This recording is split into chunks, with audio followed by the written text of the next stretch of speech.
Ini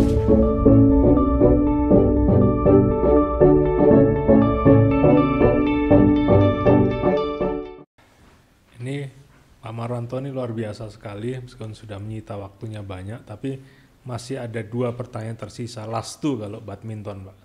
Jadi pertanyaan pertama tadi saya ingin ajukan yang terkait dengan peran ya, atau pengalaman Bapak yang mungkin bisa di-share terkait dengan Badan Supervisi Bank Indonesia, di mana Bapak berkiprah di sana. Tadi selama ini kita tahu Bapak ini sangat intens terkait dengan kebijakan fiskal, karena itu memang domain di Kementerian Keuangan. Nah, ketika masuk ke wilayah yang menyangkut kebijakan moneter, yang di sana banyak sensitivitas gitu Pak ya, karena kita tahu bahwa perbankan itu adalah lembaga atau institusi yang pengaturannya itu sangat ketat gitu Pak ya, karena berbeda dengan mungkin lembaga keuangan lainnya gitu. Nah, di sini pertanyaan saya adalah bagaimana pengalaman Bapak ketika masuk dari pengalaman yang sebagai yang berada dalam kebijakan fiskal kemudian masuk ke kebijakan moneter, apakah ada hal menarik yang bisa ditarik ke sana? Karena tadi ketika Bapak terlibat dalam penanganan Krismon misalnya, itu kan sangat erat sekali antara kebijakan fiskal dan moneter, dan ketika tadi bicara tentang treasury itu juga sangat erat kaitannya dengan hubungan fiskal, sehingga kemudian di undang-undang HKPD juga diatur mengenai bagaimana harmonisasi kebijakan fiskal dan kebijakan ini yang di level nasional ke daerah gitu, dan sana diantaranya ada hubungannya juga ke moneter nih Pak. Jadi mungkin itu pertanyaan yang pertama, dan kemudian yang terakhir nanti terkait ini Pak, ya pengalaman Bapak setelah memasuki masa purna bakti ini, mohon di-share Pak supaya kami generasi muda ini tahu apa yang harus dipersiapkan sih sebetulnya ketika mau masuk ke sana. Ya. Itu mungkin 2 pertanyaan terakhir ya. Jadi bisa. Baik, baik, terima kasih Pak Bima. Mengenai Badan Supervisi Bank Indonesia, sebetulnya kan ini amanah daripada undang-undang, dan amanah undang-undang ini mengharuskan dibuatnya sebuah lembaga yang sebetulnya lembaga ini membantu DPR Pak, di dalam melakukan pengawasan terhadap Bank Indonesia. Nah, kita tahu bahwa Undang-Undang 23 mengenai Bank Indonesia, 13 mengenai Bank Indonesia tahun 2000 ini berkaitan dengan independensinya Bank Indonesia. Kan waktu itu Bank Indonesia itu menjadi bagian satu kesatuan dengan kabinet. Kemudian terjadi krisis moneter karena dianggap terlalu banyak intervensi eksekutif terhadap Bank Sentral. Ya, dulu ada Dewan Moneter itu Pak. Dulu ada Dewan Moneter koordinasinya. Nah, kemudian dibuatlah Undang-Undang Bank Indonesia yang memisahkan betul Bank Indonesia itu dari eksekutif. Dan tugas utamanya adalah kebijakan moneter dan sistem pembayaran. Nah, hal-hal yang berkaitan dengan inflasi, suku bunga, kemudian nilai tukar, itu menjadi bagian yang cukup penting diperjuangkan oleh Bank Indonesia supaya target yang dibebankan kepada Bank Indonesia itu tercapai. Tetapi kalau kita bicara kebijakan makro Pak, itu kan nggak ada kebijakan makro yang terpisah ini.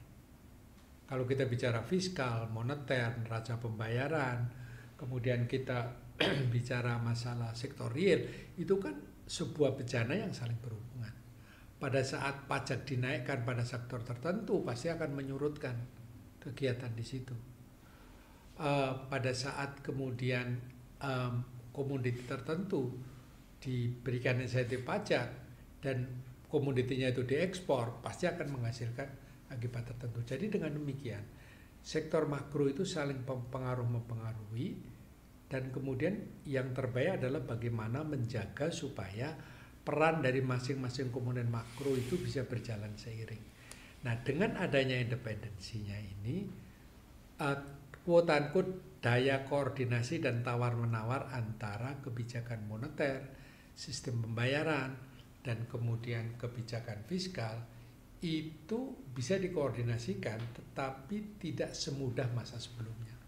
Karena kalau masa sebelumnya kan dikoordinasikan oleh presiden, begini, suku bunga turunin gitu supaya ekonomi bergerak. Sekarang tidak bisa lagi. karena qua undang-undang memang Bank Indonesia itu menjadi independen. Nah, di dalam melaksanakan tugasnya itu Bank Indonesia diawasi oleh DPR, dalam ini Komisi 11. Nah, Komisi 11 dalam kesehariannya kemudian membentuk tadi Pak, Badan Supervisi Bank Indonesia. Nah, jadi berkaitan dengan tugas saya, memang ini sebuah amanah yang tidak mudah yang harus saya laksanakan. Di satu sisi ini kan qua undang-undang saya harus serve pada DPR. Pada satu sisi yang lain kan kemudian harus quote-unquote memberikan masukan apa yang seharusnya dilakukan oleh Bank Indonesia dan apa yang seharusnya tidak dilakukan. Dalam konteks koordinasi fiskal moneter, saya masih selalu menaran Bu Menteri, Pak Wamen gitu ya, tentang kondisi-kondisi apa yang kemudian diperlukan oleh Kementerian Keuangan untuk bisa dijadikan masukan dalam konteks materi yang disampaikan kepada DPR. Karena kami tidak bisa langsung ke Bank Indonesia memberikan masukan, Pak. Karena kami ini hanya membantu DPR. Nah, yang terakhir yang pernah kita komunikasikan adalah bagaimana munculnya instrumen moneter SRBI yang kemudian itu karena berada di tempat dan kesempatan yang sama dengan SBN sehingga kan masing-masing instrumen itu saling berkompetisi. Nah, itu yang menjadi bagian dari masukan kita ke DPR dan agaknya DPR juga memahami gitu. Kementerian Keuangan juga memahami kenapa muncul SRBI karena in the end of the day kan tugasnya Bank Indonesia itu kan mengelola inflasi. Jadi menyerap jumlah uang beredar itu menjadi kewajiban. Instrumennya bisa macam-macam dan itu SRBI menjadi bagian daripada instrumen yang ada. Tetapi harus diakui bahwa kita kan harus bisa menjaga keberadaan kebijakan itu tidak saling menghilangkan gitu Pak. Atau kalau bisa itu saling mendorong gitu, tidak saling merugikan. Nah, itu pengalaman yang cukup menarik dan saya beruntung tahu masalah-masalah yang berkaitan dengan fiskal, tapi pada saat yang sama selagi saya di Kementerian Keuangan, saya punya kolega banyak sekali di Bank Indonesia dan secara literatur saya juga sering membicarakan masalah makro. Jadi banyak sekali koordinasi yang kami lakukan dengan Bank Indonesia, bahkan lebih banyak koordinasi yang sifatnya non-kelembagaan. Sebab kalau kelembagaan, SBI itu tidak bisa mencampuri, bahkan memberi kemasukan kepada kebijakan itu nggak bisa Pak, nggak boleh. Dianggap itu mencampuri urusan independensinya Bank Indonesia. Hal yang sensitif yang juga. sensitif gitu ya Pak. Dan dalam beberapa kesempatan kan Gubernur Bank Indonesia juga menyampaikan itu. Tetapi dalam konteks sumbangsih untuk bangsa dan negara ini tidak ada jeleknya kan Pak. Sebuah pembicaraan dan sinergi koordinasi tanpa melakukan intervensi gitu ya atas independensi dari Bank Indonesia. Nah, pada saat COVID pun kita kan juga punya pengalaman yang luar biasa di mana Bank Indonesia dengan kepentingan moneter dan neraca pembayarannya juga tidak bisa sebesar dukungan yang diberikan seperti fiskal gitu ya Pak ya. Tapi akhirnya kan kemudian juga minggel gitu ya Pak ya, bisa melakukan kebijakan-kebijakan yang searah. Nah, saya kira koordinasi itu tidak hanya terbatas pada siapa yang benar, siapa yang salah. Tetapi koordinasi yang baik, kita harus tahu tujuannya apa, dan kemudian kita bisa menyesuaikan apa yang kita lakukan itu untuk mencapai tujuan. Kalau masing-masing dari kita itu merasa kita yang paling benar, itu yang biasanya menyebutkan disharmoni hubungan antara penentu kebijakan. Tapi alhamdulillah kan dengan berbagai pernek-perneknya kan kita bisa melakukan sinergi kebijakan fiskal dan moneter dengan cukup baik. Itu Pak dari supervisi. Nah, kemudian untuk yang pensiunan ini Pak ya. Iya Pak. Gini Pak, kalau saya melihat begini, kita harus sadar bahwa kita ini punya siklus. kita lahir jadi bayi, sekolah, kerja kita mendharma baktikan kemampuan kita di tempat kita bekerja. Kemudian at the end of the day kita akan pensiun, kan digantikan dengan generasi muda yang mungkin lebih baik dari kita gitu loh. Jadi bahwa ada masa di mana kita harus berhenti dan melakukan aktivitas formal. Tetapi saya banyak belajar dari senior-senior bagaimana beliau menghandle masa pensiun beliau, bagaimana beliau masih tetap aktif berkomunikasi dengan rekan-rekan sejawat dan bahkan mantan-mantan anak buahnya, dan beliau masih bisa diterima dengan sangat baik oleh mantan-mantan anak buahnya. Itu sebuah tantangan saya kira gitu. Karena kalau kita mantan bos dan kemudian masih ingin diperlakukan sebagai bos, mungkin kita akan lebih banyak stresnya itu, lebih banyak sakit hatinya. Karena kan anak buah kita yang sudah menjadi bos juga ingin dianggap bahwa saya ini bos sekarang gitu. Bapak bos tapi masa lalu gitu loh. Jadi saya kira ada masanya bahwa kita perlu menyadari ada masa yang harus kita nikmati. Nah, saya beruntung belajar dari banyak pengalaman. Dalam hal formal memang kita harus menarik, tetapi untuk hal-hal yang sifatnya kegiatan informal yang sesuai dengan kompetensi kita, saya kira tidak bisa berhenti. Dan saya sangat beruntung sekali karena setelah jadi dirjen, kemudian saya diberi kesempatan jadi fungsional Widyaswara, itu membangun sebuah pemahaman yang sangat berbeda, gitu ya.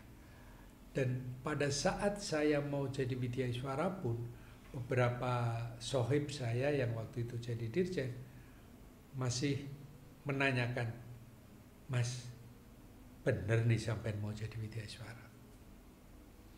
Beda loh ya, jadi dirjen dengan Widyaswara. Nah, itu sebuah kesadaran yang saya ambil karena apa? Karena saya tahu bahwa dirjen struktural itu di sekelilingnya dikelilingi oleh berbagai infrastruktur dan fasilitas, termasuk persepsi yang berbeda dengan kalau saya menjadi seorang Widyaswara.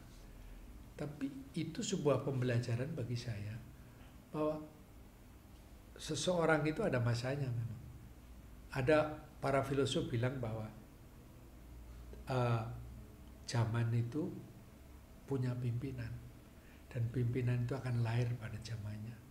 Jadi artinya bahwa seorang yang pensiun itu harus siap dengan segala konsekuensinya. Yang perlu dilakukan adalah bagaimana we have to behave gitu, bagaimana kita harus klek menarik pemahaman-pemahaman yang tadinya menjadi birokrat dan selalu sering dicari menjadi seseorang yang biasa-biasa saja. Dan saya kira di Kementerian Keuangan sudah banyak sekali komunitas-komunitas yang kemudian kita bisa saling sharing. Tetapi saya kira kuncinya bahwa kesadaran bahwa kita pasti akan pensiun.